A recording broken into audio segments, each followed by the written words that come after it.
Hi everyone, it's Simply Life here. Welcome back to the channel. It's Friday the 21st of February and it's about 6:30 in the evening.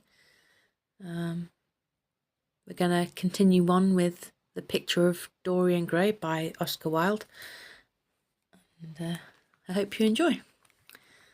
We'll reread like the last sentence so that we all know where we are. Yes, there would be a day when his face would be wrinkled and wizen, his eyes dim and colourless, the grace of his figure broken and deformed. The scarlet would pass away from his lips and the gold steal from his hair. The life that was to make his soul would mar his body. He would become dreadful, hideous and uncouth.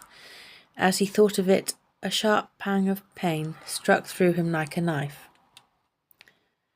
and made each delicate fibre of his nature quiver. His eyes deepened into amethyst, and across them came a mist of tears. He felt as if a hand of ice had been laid upon his heart. "Don't you like it?" cried Hallward at last, stung a little by the lad's silence, not understanding what it meant. "Of course he likes it," said Lord Henry. "Who wouldn't like it? It is one of the greatest things in modern art. I will give you anything you like to ask for it, but I must have it." "It is not my property, Harry." "Whose property is it?" "Dorian's, of course," answered the painter. "He is a very lucky fellow." "How sad it is," murmured Dorian Grey, with his eye still fixed upon his own portrait.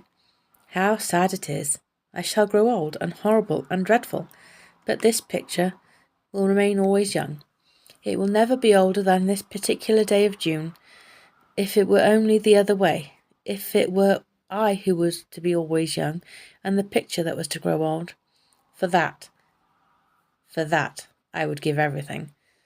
Yes, there is nothing in the whole world I would not give. I would give my soul for that." "You would hardly care for such an arrangement, Basil," cried Lord Henry, laughing.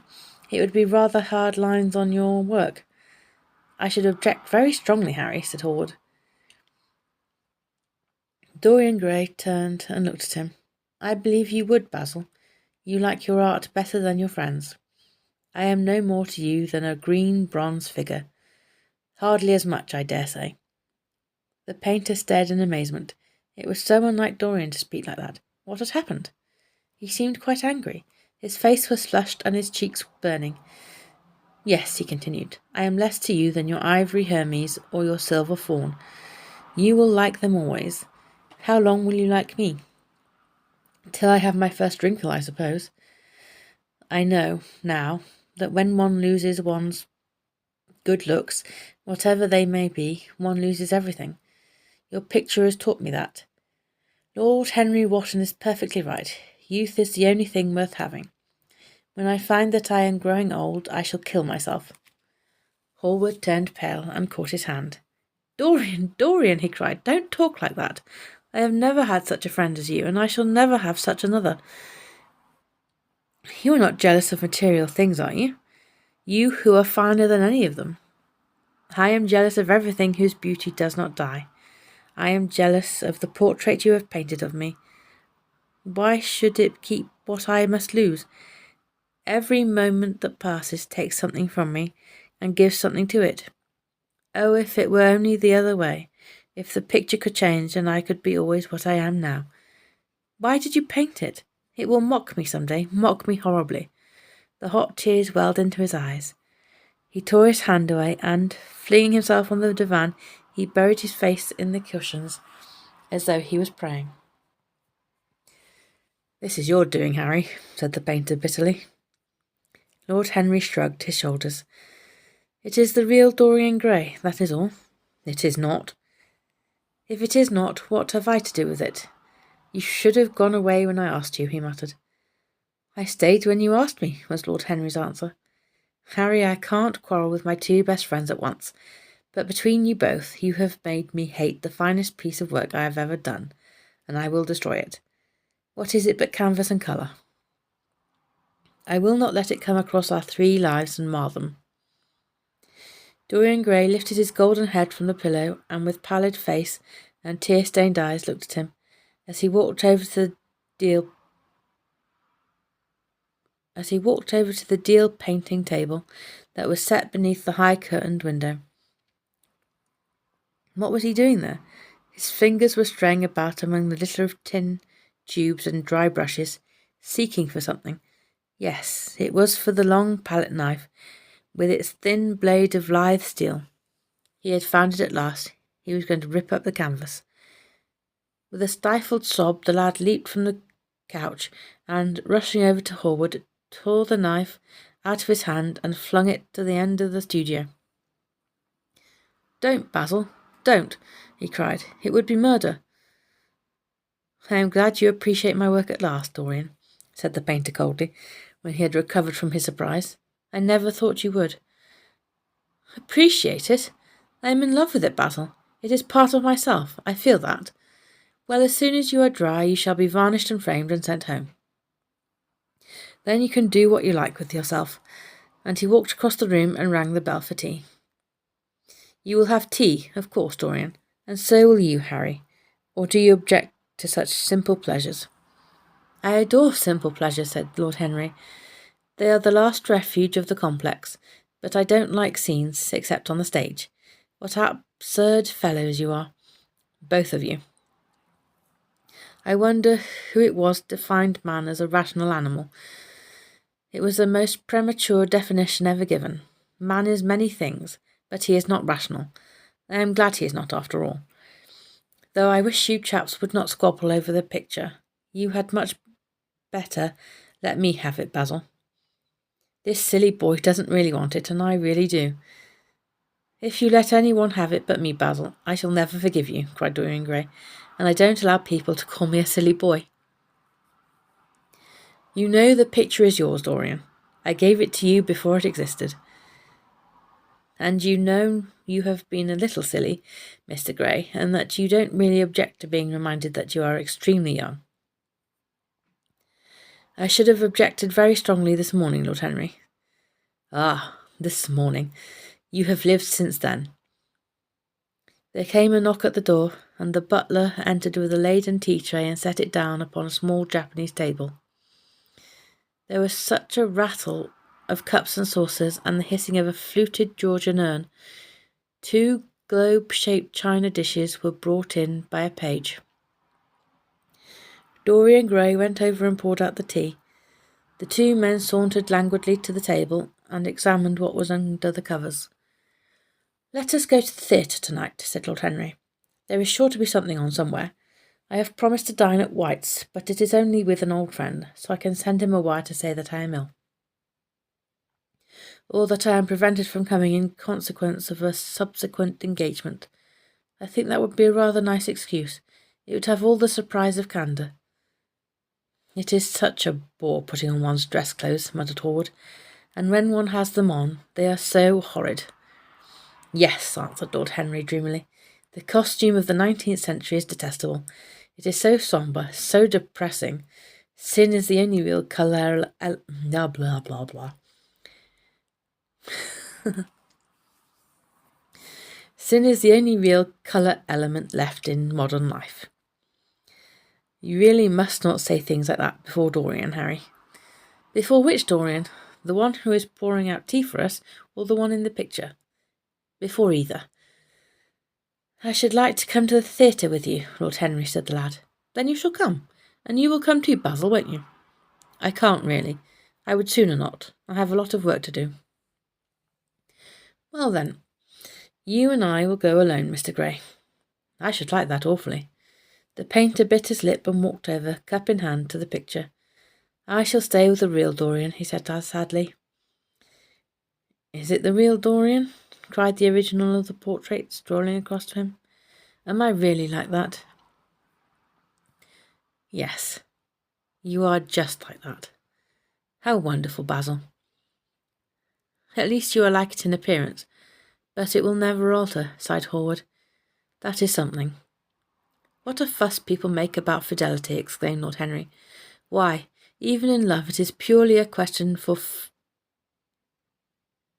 physiology. It has nothing to do with our own will. Young men want to be faithful and are not.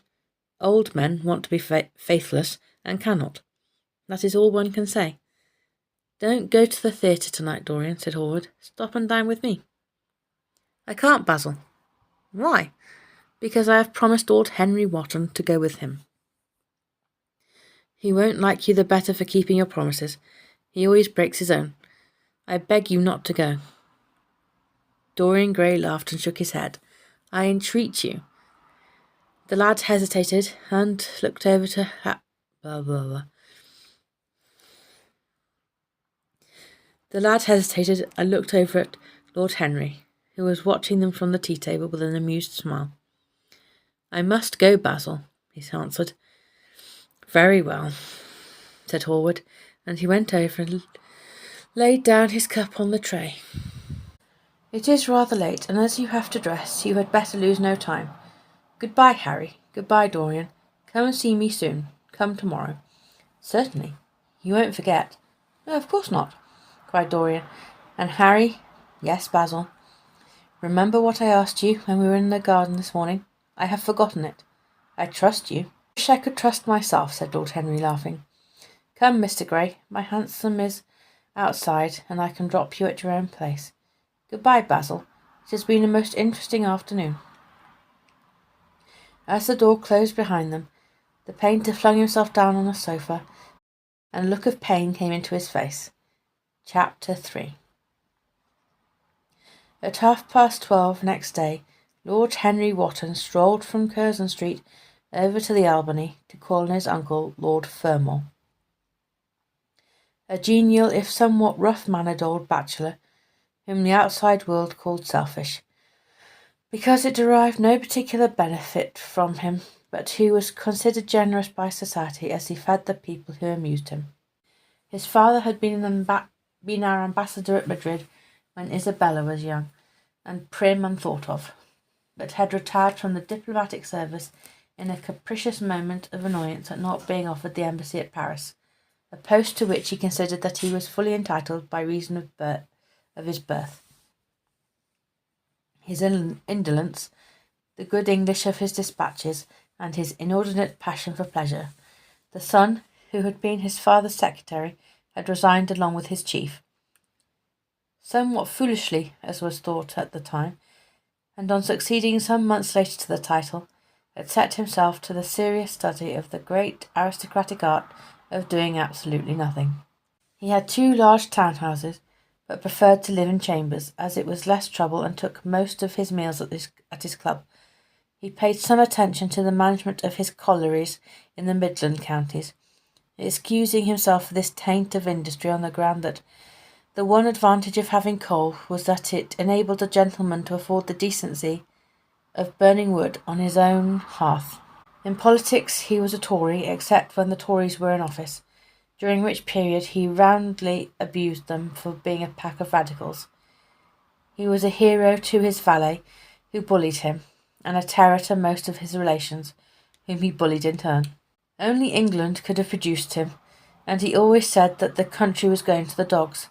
His principles were out of date, but there was a good deal to be said for his prejudices. When Lord Henry entered the room, he found his uncle sitting in a rough shooting coat, smoking a cheroot, and grumbling over the Times. Well, Harry, said the old gentleman, what brings you out so early? I thought you dandies never got up till 2, and were not visible till 5. Pure family affection, I assure you, Uncle George. I want to get something out of you. Money, I suppose, said Lord Fermor, making a wry face. Well, sit down and tell me all about it. Young people, nowadays, imagine that money is everything. Yes, murmured Lord Henry, settling his buttonhole in his coat, and when they grow older they know it, but I don't want money. It is only people who pay their bills who want that, Uncle George, and I never pay mine. Credit is the capital of a younger son, and one lives charmingly upon it. Besides, I always deal with Dartmoor's tradesmen, and consequently they never bother me. What I want is information. Not useful information, of course. Useless information. Well, I can tell you anything that is in an English blue book, Harry, although those fellows nowadays write a lot of nonsense. When I was in the diplomatic, things were much better. But I hear they let them in now by examination. What can you expect? Examinations, sir, are pure humbug from beginning to end. If a man is a gentleman, he knows quite enough, and if he is not a gentleman, whatever he knows is bad for him. Mr. Dorian Grey does not belong to blue books, Uncle George, said Lord Henry languidly. Mr. Dorian Grey. Who is he? Asked Lord Fermor, knitting his bushy white eyebrows. That is what I have come to learn, Uncle George. Or rather, I know who he is. He is the last Lord Kelso's grandson. His mother was a Devereux, Lady Margaret Devereux. I want you to tell me about his mother. What was she like? Whom did she marry?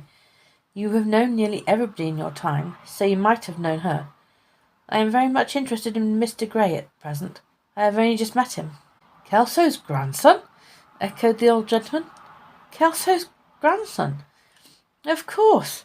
I knew his mother intimately. I believe I was at her christening.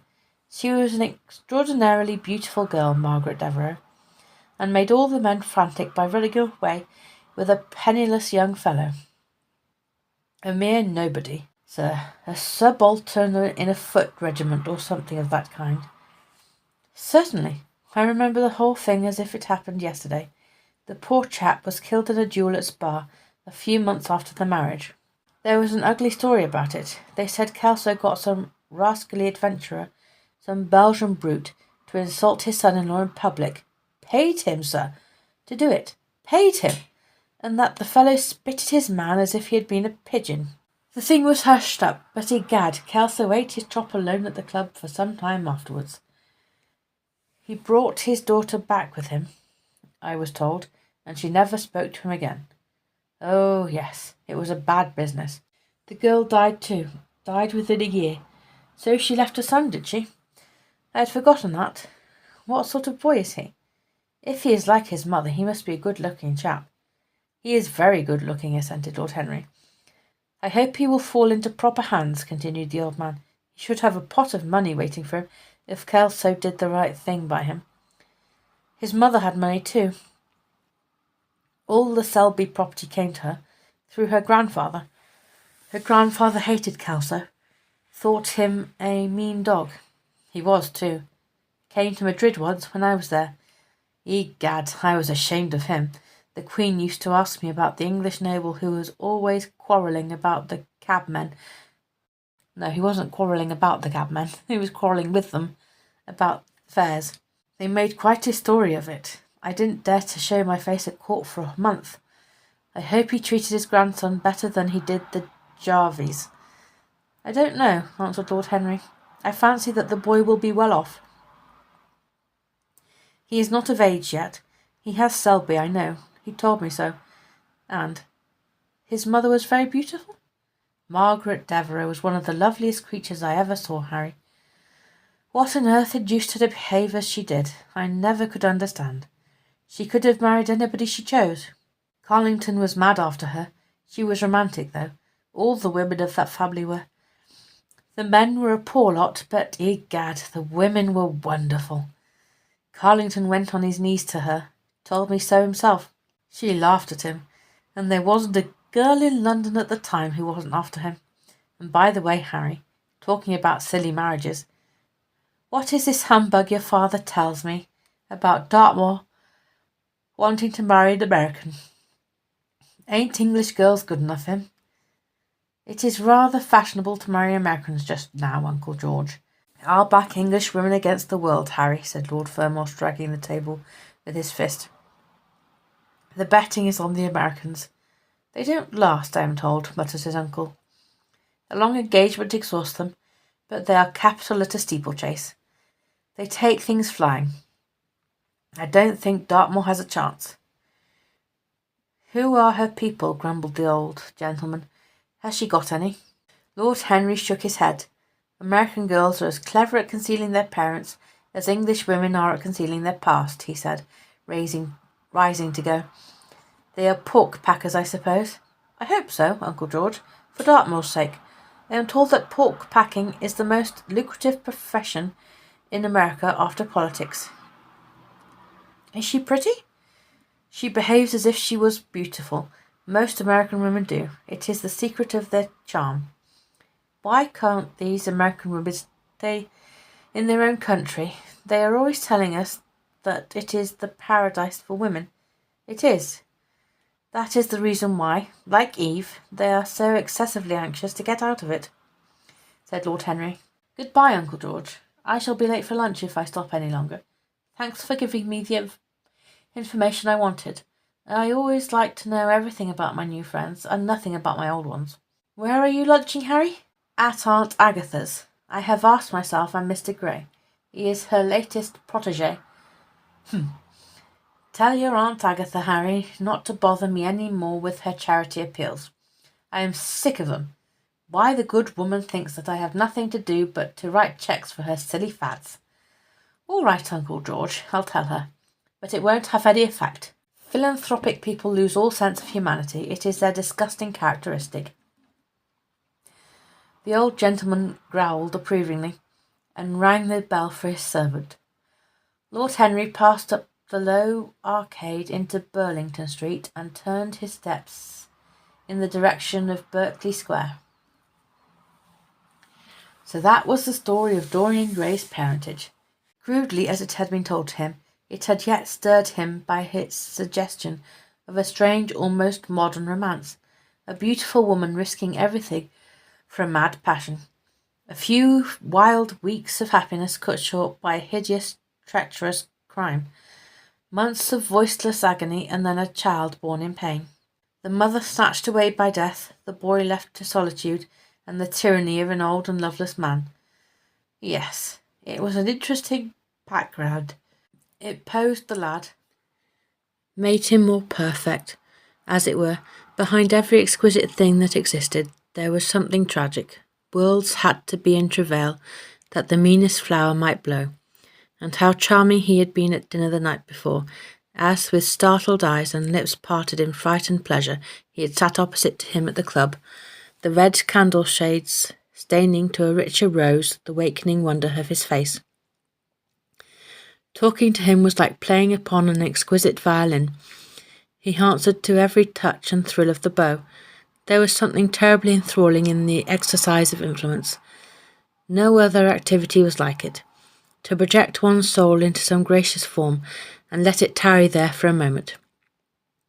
To hear one's own intellectual views echoed back to one with all the added music of passion and youth. To convey one's temperament into another as though it were a subtle fluid or a strange perfume. There was a real joy in that, perhaps the most satisfying joy left to us in an age so limited and vulgar as our own.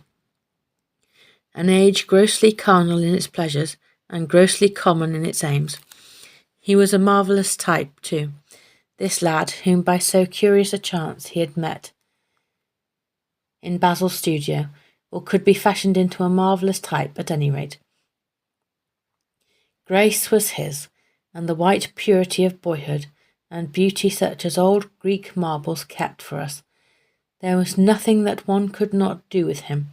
He could be made a Titan or a toy. What a pity it was that such beauty was destined to fade. And Basil, from a psychological point of view, how interesting he was. The new manner in art, the fresh mode of looking at life, suggested so strangely by the merely visible presence of one who was unconscious of it all. The silent spirit that dwelt in dim woodland and walked unseen in open field, suddenly showing herself, dryad-like, and not afraid, because in his soul who sought for her there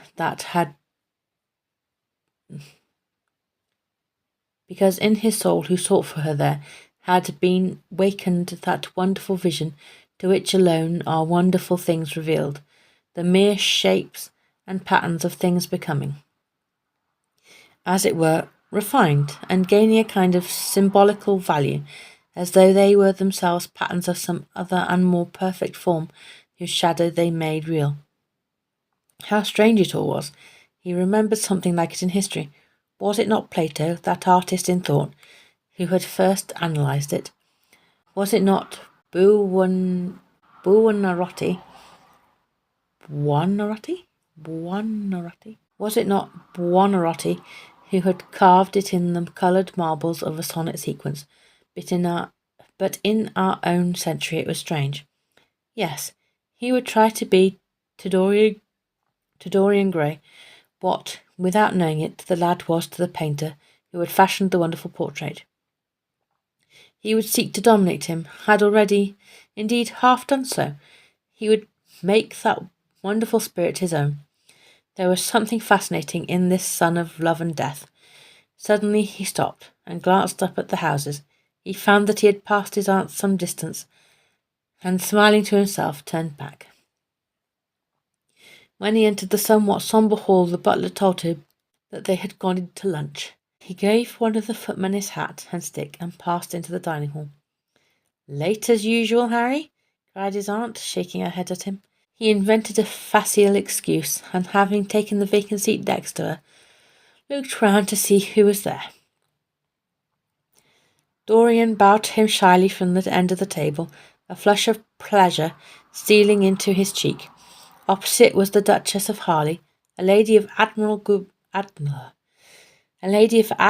good nature and good temper, much liked by everyone who knew her, and of those ample architectural proportions that in women who are not duchesses are described by contemporary historians as stoutness. Next to her sat on her right Sir Thomas Bourdon, a radical member of Parliament, who followed his leader in public life and in private life followed the best cooks, dining with the Tories and thinking with the Liberals, in accordance with a wise and well-known rule. The post on her left was occupied by Mr. Erskine of Treadley, an old gentleman of considerable charm and culture, who had fallen, however, into bad habits of silence, having, as he explained once to Lady Agatha, said everything that he had to say before he was 30. His own neighbour was Mrs. Vandeleur, one of his aunt's oldest friends, a perfect saint amongst women, but so dreadfully dowdy that she reminded one of a badly bound hymn book.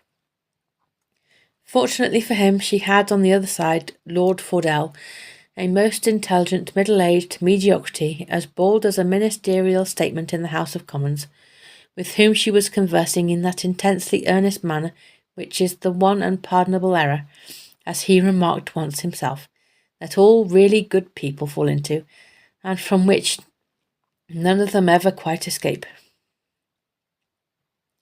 "We are talking about poor Dartmoor, Lord Henry," cried the Duchess, nodding pleasantly to him across the table. "Do you think he will really marry this fascinating young person?"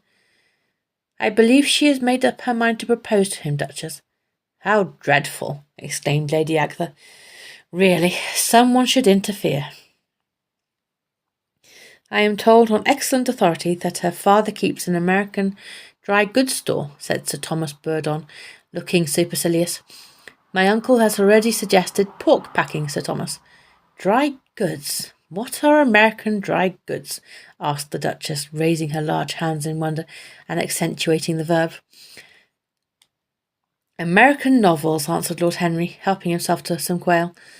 The Duchess looked puzzled. "Don't mind him, my dear," whispered Lady Agatha.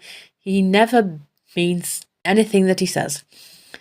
When America was discovered," said the Radical member, and he began to give some wearisome facts. Like all people who try to exhaust a subject, he exhausted his listeners. The Duchess sighed and exercised her privilege of interruption. "I wish to goodness it had never been discovered at all," she exclaimed. "Really, our girls have no chance nowadays. It is most unfair. Perhaps, after all, America never has been discovered," said Mr. Erskine. "I myself would say that it had merely been detected." "Oh, but I have seen specimens of the inhabitants," answered the Duchess vaguely. "I must confess that most of them are extremely pretty, and they dress well too. They get all their dresses in Paris. I wish I could afford to do the same." They say that when good Americans die, they go to Paris, chuckled Sir Thomas, who had a large wardrobe of humorous cast-off clothes. Really, and where do bad Americans go to when they die? Inquired the Duchess. They go to America, murmured Lord Henry. Sir Thomas frowned. I am afraid that your nephew is prejudiced against that great country, he said to Lady Agatha.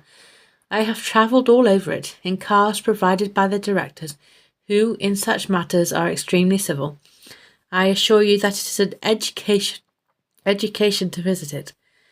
But must we really see Chicago in order to be educated? Asked Mr. Erskine plaintively. I don't feel up to the journey.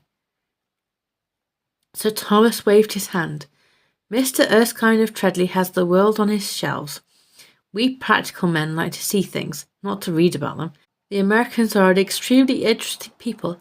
They are absolutely reasonable. I think that it is their disgusting characteristic. Yes, Mr. Erskine, an absolutely reasonable people. I assure you there's no nonsense about the Americans. How dreadful, cried Lord Henry. I can stand brute force, but brute reason is quite unbearable. There is something unfair about its use. It is hitting below the intellect.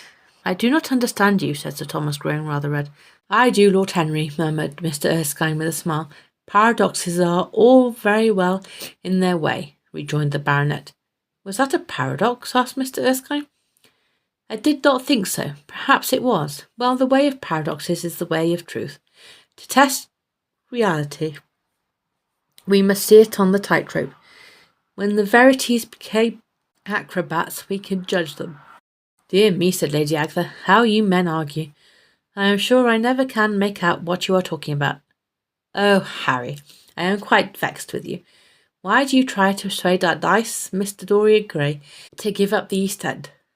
I assure you he would be quite invaluable. They would love his playing. I want him to play to me, cried Lord Henry, smiling, and he looked down the table and caught a bright answering glance.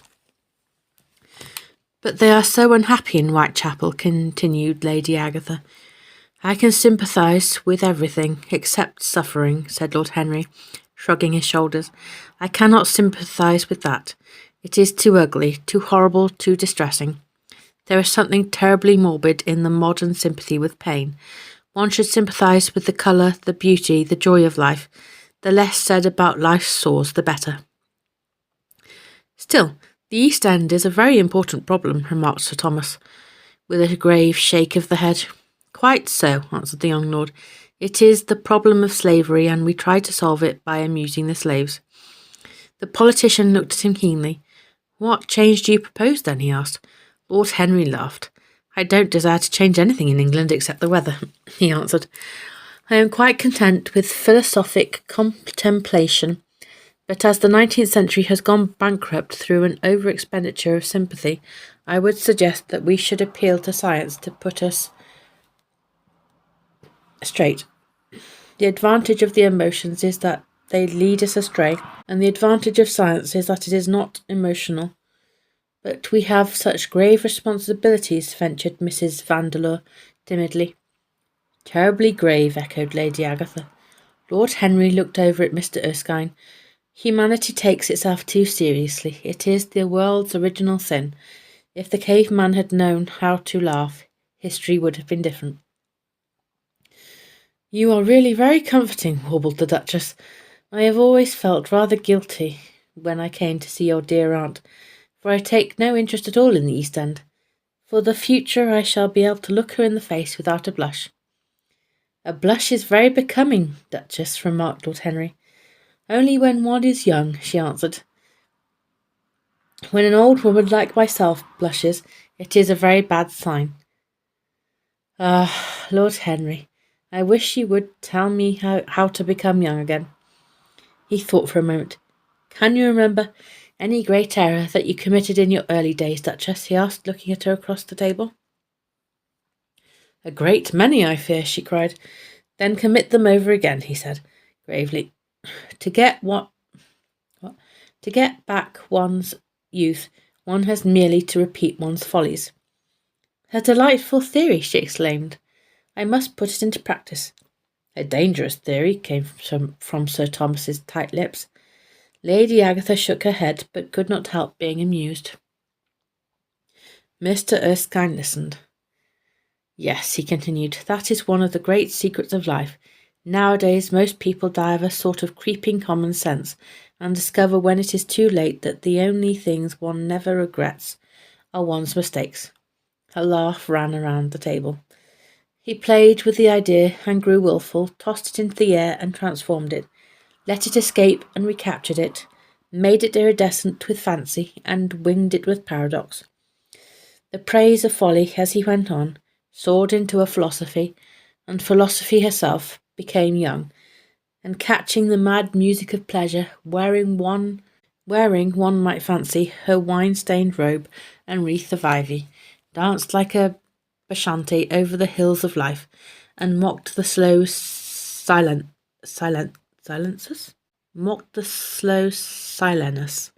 for being sober. Facts fled before her like frightened forest things. Her white feet trod the huge press at which wise Omar sits, till the seething grape juice rose round her bare limbs in waves of purple bubbles, or crawled in red foam over the vat's black, dripping, sloping sides. It was an extraordinary improvisation. He felt that the eyes of Dorian Grey were fixed on him, and that the consciousness that amongst his audience there was one whose temperament he wished to fascinate seemed to give his wit keenness and to lend colour to his imagination. He was brilliant, fantastic, irresponsible.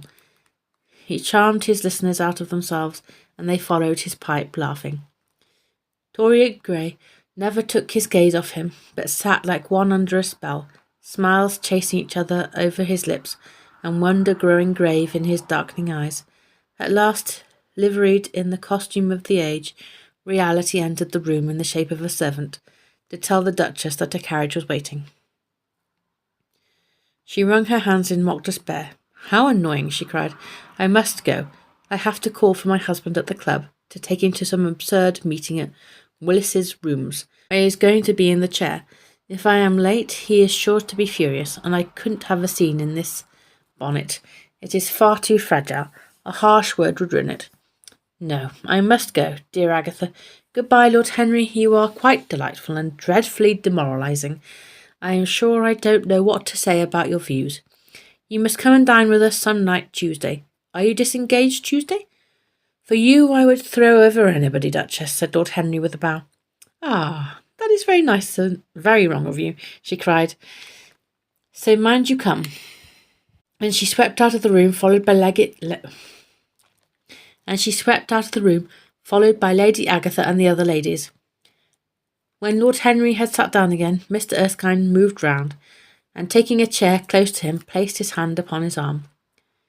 "You talk books away," he said. "Why don't you write one?"